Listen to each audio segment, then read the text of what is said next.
Oi galera, bom dia, como vocês estão?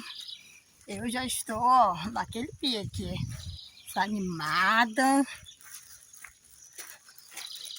já indo para academia antes do trabalho, né?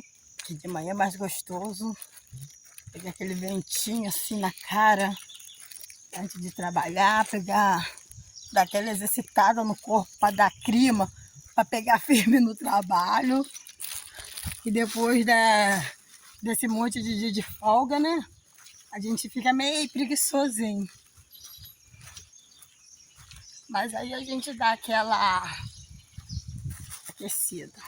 Vambora, gente. Me ajuda aí, eu não tenho hábito de malhar, eu gosto mais de caminhar. Mas o bairro meu aqui tá muito ruim para caminhar. Então, essa aqui ainda tá melhorzinho. Mas as ruas aqui do Novo Jovem estão horríveis.